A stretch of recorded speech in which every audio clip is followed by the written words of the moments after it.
खमसतुन उत्फी बिहा हर्रल वबाइल हातिम अल मुस्तफ़ा वल मुर्तज़ा वबनाहुमा वल फातिम मौला यसल्लि वसल्लिम दाइमन अबदा अला हबीबिका खैरिल खल्क़ि कुल्लिहिम इन्नल्लाह व मलाइकतहु युसल्लूना अलन नबी या अय्युहल्लज़ीना आमनू सल्लू अलैहि वसल्लिमू तस्लीमा। मोहब्बत व हकीकत के साथ एक बार दुरूद पाक अंदरान तमाम अहबाब पेश फरमा लीजिए। सल्लल्लाहु अलैहि अलैका या रसूल अल्लाह व अला आलिका व अस्हाबिका या हबीब अल्लाह। हस्बे मामूल चूँकि दामन वक्त में गुंजाइश कम है तो मजमून को इंतहाई इख्तिसार के साथ मैं चाहता हूँ कि इमाम अली मकाम के गदागरों में मेरा भी नाम शामिल हो जाए। एक ही शेर आपकी समातों की नज़र कर रहा हूँ। कहा नबी ने हुसैन हर पल, कहा नबी ने हुसैन हर पल, हमारी नजरों में शान रखना जो तुमने हमको जुबान दी है, तो फिर ये पासे जुबान रखना जो तुमने हमको जुबान दी है। और सुनूंगा आके तेरी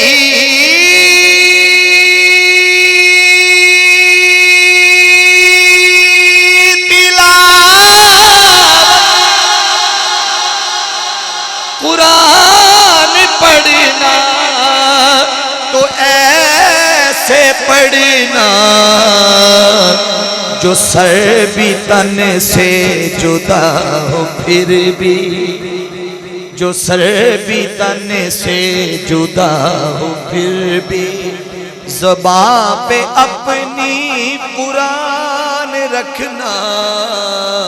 कहा नबी ने हुसैन।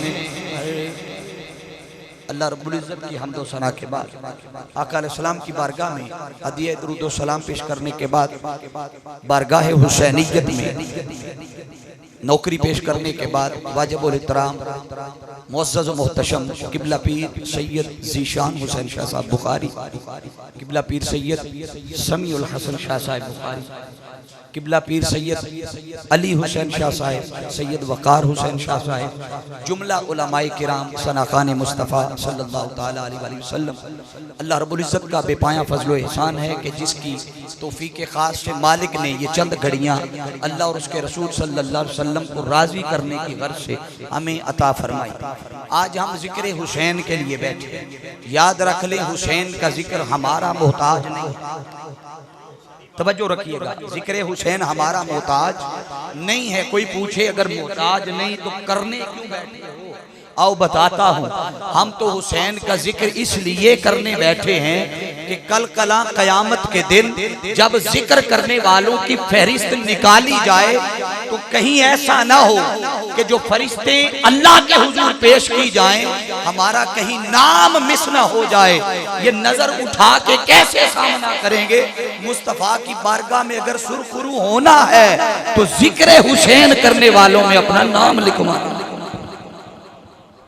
मैंने उन्वाने मौजू के लिए कुरान मजीद सूरह अल अहज़ाब उसकी आया मुबारका नंबर 33 की तिलावत करने का शर्फ हासिल किया है। मजमून आप कई बार सुन चुके हैं। दो चीज़ें बड़ी ख़ास है मेरे मजमून में। अल्लाह रब्बुल इज़्ज़त ने मजमून की इब्तिदा कलमा हसर से की। फरमाया इन्नमा बेशक युरीदुल्लाह, अल्लाह चाहता है लियुज़हिबा अन्कुमुर रिज्स अहलल बैत, ए अहले बैत तहार, अल्लाह की मंशा है, अल्लाह की रजा है। तवज्जो मेरी तरफ रखिएगा, बच्चों का उठना बैठना है मगर जुमले खास हैं बड़े। लियुज़हिबान को मुर्रिज कि अल्लाह की तो मंशा ही यही है कि ए अहले बैत तहार, तुमसे हर किस्म की नजासत को, नापाकी को और गुनाह के मैल कुचैल के और शक्को नक्स की गर्द तक को वयुत्तहिरकुम तत्हीरा, और तुम्हें ऐसा पाक उजला साफ और सुथरा बना दे कि तुम्हारी अपनी चमक से तो जमाना रोशन हो, जो तुम्हारे साथ जुड़ जाए वो भी चमकदार बन जाए, जो तुम्हारे साथ जुड़ जाए बोलिए वो भी चमकदार बन जाए। हाज़रीन एहतशाम, अल्लाह रब्बुल इज्जत ने कुरान मजीद में अहले बैत अतहार की अजमत और शान की बेशुमार फजीलत की आयत मुबारका उतारी है। उन्हीं में से ये एक आयत बहुत बड़ी खुशखबरी है। इन्नमा जो कलमा हसर है, ये हसर का माना पैदा करता है, जिसका मतलब है कि अल्लाह इसके अलावा और कुछ नहीं चाहता। उसकी चाहत ही ये है कि वो हर किस्म की नजासत नापाकी को ए अहले बैत मुस्तफ़ा तुमसे दूर कर दे। आप कभी सोचा कि आपकी कोशिश रहती है अगर अल्लाह किसी को तौफीक दे, गुनाह का मौका मिले तो वो अगर खौफ खुदा आ जाए तो वो कोशिश करता है गुनाह से बच जाऊं, वो गुनाह से भागता है, बोलिए वो गुनाह से भागता है, वो मैल कुचैल से दूर होता है, नापाकी से अपने आप को बचाता है। मगर शान अहले बैत ये है कि यहाँ फरमाया कि रब चाहता है गोया गुनाह हो, नापाकी हो, मैल हो, अल्लाह अहले बैत के करीब जाने नहीं देता, पहले उनके पास ही नहीं जाने देता। अब हाज़रीन एहतशाम, युरीदू का माना होता है इरादा करना। मसलन किबला रिजवी साहब ने इरादा किया मैं नमाज पढ़ूंगा, या मैंने इरादा किया, या शाह साहब ने कोई ज़ैद बकर ले ले, इरादा किया नमाज पढ़ूंगा, इरादा किया रोजा रखूंगा, इरादा किया खाना खाऊंगा, इरादा किया 5 वक्त की नमाज पढ़ूंगा, सदका करूंगा, खैरात करूंगा। ये क्या है? बोलिए सारे, क्या है? ऊंची बोलो, क्या है? इरादा है। अब ये उसने इरादा तो कर लिया, मगर अगले दिन वो खिसक गया, सुस्ती आ गई, काहली आ गई, कमजोर हो गया, कज़ा हो गई, इरादा टूट गया। मगर इधर कुरान कह रहा है इन्नमा युरीदुल्लाह, यहाँ इरादा मालिक कायनात कर रहा है, और जब इरादा तू या मैं करे तो वो इरादा कमजोर हो सकता है, जब मालिक इरादा करे तो वो फरमाता है इन्नमा अमरुहु इज़ा अरादा शैअन अन यकूला लहू कुन फयकून। जब रब इरादा करे तो रब का इरादा अल्लाह का है, वो न कमजोर होता है। यहाँ अल्लाह ने इरादा किया कि मैं अहले बैत अतहार से हर किस्म की नजासत को, नापाकी को दूर कर दूंगा। अब हाज़रीन एहतशाम, याद रख लें कि कुरान के साथ अल्लाह ने अहले बैत को ऐसा जोड़ा कि आप अगर अहले बैत की गवाही पाकीज़गी की, तहारत की, तकवा की, ईमान की, तौहीद की, शान की, अजमत की, रिजवी साहब अगर किसी के साथ बैठ चल खा पी रहे हैं ना, करीब है, इसलिए बार बार ये मिसाल दे रहा हूँ, तो मैं इनसे पूछूं फुला बंदा उसका तौहीद का अकीदा क्या है? तवज्जो रखिएगा, अकीदा तौहीद क्या है? वो खाता पीता कैसे है? वो चलता फिरता, इसका करैक्टर कैसा है? इसका अखलाक कैसा है? ये जिस बंदे के साथ उठते बैठते हैं उसके बारे में सबसे अच्छी और मुस्तनद राय यही दे सकते हैं, मैं या आप। ये समझ आ रही है तो बोलो, मैं या आप बोलिए, नहीं दे सकते। अब हाज़रीन एहतशाम, याद रख लें 1400 साल बाद मैं बात अगर किसी मुल्ला से पूछूं या मुफ्ती से पूछूं, मुमकिन है वो मन गलत बात सुना दे, वो डंडी मार दे। हम दाएं बाएं से नहीं पूछते, हम इसी कुरान ही से पूछते हैं कि कुरान मुस्तफा ने भी बता दिया और खुद तूने भी बता दिया कि तेरा अहले बैत से ताल्लुक क्या है। अल्लाह ने तुझे अहले बैत से ऐसा नफी किया है, ऐसा जोड़ दिया है कि आका ने फरमाया ये कभी जुदा नहीं होंगे। इन्नी तारिकुम फीकुम सकलैन अव्वलहुमा किताबुल्लाह व अहलु बैती। तुम में 2 चीजें छोड़ के जा रहा हूँ, दोनों का इकट्ठा जिक्र किया, अल्लाह की किताब और कुछ ही बोलो यार, अल्लाह की किताब और अहले बैत। रब ने ऐसा नहीं किया, आका ने फरमाया ये ऐसे आपस में जुड़े हैं कि हौज़े कौसर पर जब मेरे पास आएंगे तो तब भी जुदा नहीं होंगे, दोनों इकट्ठे आएंगे।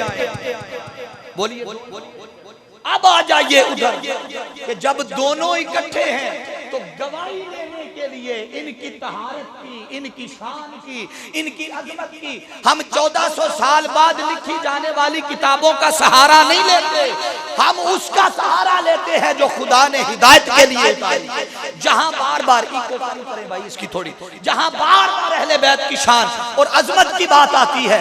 हाज़रीन जी एहतशाम, जब कुरान से पूछा, कुरान तू बता ये अजमत अहले बैत, ये अहले बैत तेरे साथ जुड़े हुए हैं, इनके किरदार के बारे में बता, इनके अखलाक के बारे में बता, इनकी शान के बारे में बता, इनकी तहारत के बारे में बता। तो कुरान ने कहा जैसे मैं पाक, उत्तों लंघ गई तो गाली यार, जैसे मैं पाक, जैसे जिस सीने पर मैं उतरा वो पाक, जैसे जिसने मुझे भेजा, लफ्ज पे बोलो, भेजने वाला पाक, मेरा हर लफ्ज पाक। फरमाया कि जिसके साथ मेरा उठना बैठना, मेरी कुर्बत में जुड़ा हुआ, फरमाया ला यमस्सुहु इल्लल मुतहहरून, मेरी पाकी और पाकीज़गी और तहारत का आलम यह है कि बगैर वुजू के मुझे कोई नहीं छू सकता। लिहाजा अगर अहले बैत की तहारत का पूछना है तो मैं कुरान कायनात में सबसे बड़ा तहारत अहले बैत पर गवाह हूं। फरमाया वयुतहिरकुम तत्हीरा, वयुतहिरकुम, बोलिए आप टूटी पे वुजू कर रहे हो ना, पानी, ये पानी आपको पाक तब करेगा जब पानी खुद पाक होगा। तवज्जो ऐसा है, पानी आपको बोलिए कब पाक करेगा, जब पानी, क्योंकि पानी के बारे में फुकाहा फरमाते हैं वो ताहिर भी है और मुतहहर भी है। बोलिए ताहिर भी है, और एक दफा तहारत का जिक्र किया वयुतहिरकुम, फिर फरमाया तत्हीरा। माना क्या है, बारी ताला एक ही बार तहारत का जिक्र कर देता। वो फरमाते हैं अहले बैत सिर्फ पाक नहीं है, जो इनके दर पे आ जाए, जो इनसे जुड़ जाए, अहले बैत उसे भी पाक कर देते हैं। अगर वो अदना मखलूक होकर, पानी भी अल्लाह की तखलीक है, मखलूक है, बोलिए पानी भी अल्लाह की मखलूक है, अगर वो अदना मखलूक होकर जिसके साथ जुड़ जाए, जिसे मस कर दे, जिसके हाथों पे लग जाए, चेहरे पे लग जाए, कोनियों पे लग जाए, अगर वो उसके जिस्म को पाक कर सकता है तो कोई मुस्तफा का गुलाम आले नबी पे आ जाए, जो उनसे जुड़ जाए, वो अहले बैत उसे पाक कर सकते। हाज़रीन जी एहतशाम, मैं बात खत्म कर रहा हूं, आपके लिए इतना ही काफी है। कुरान में कई मुकामात हैं, एक मुकाम पर बस आखिरी बात कुरान मजीद से करने लगा। एक मुकाम पर अल्लाह रब्बुल इज्जत ने फरमाया सूरत नमल के अंदर, मन जा बिल हसन, वहां अहले बैत अतहार के, यहाँ फुकाहा ने, उलमा ने, मुफस्सिरीन ने नेकी से मुराद, तवज्जो रखिएगा, नेकी से मुराद यहाँ मोहब्बत अहले बैत लिया। क्या बोलिए, मोहब्बत, और आगे मन जा बिस्सय्यिआ, और यहां बुराई से मुराद बुग़्ज़ अहले बैत लिया। कि नेकी क्या है, फरमाया नेकी ये है कि मुस्तफा की आल से मोहब्बत करो, और बुराई ये है कि हुजूर की आल के साथ, बोलिए, बुग़्ज़ रखो। हाज़रीन जी एहतशाम, ये तुम्हारी नमाजें, तुम्हारे रोजे, तुम्हारे सदकात, तुम्हारे हज, ये सारी इबादत याद रख लो।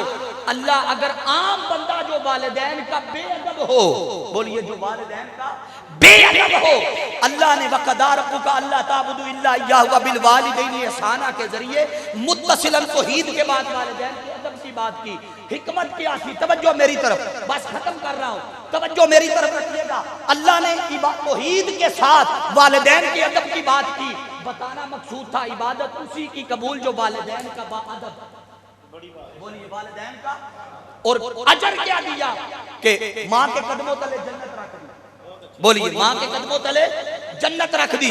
अरे जो माँ का अदब ना करे, वालिदैन की खिदमत ना करे, कि जिनके कदमों के नीचे जन्नत है, अल्लाह फरमाता है उसकी इबादतें रद्द होगी जो माँ का बेअदब होगा।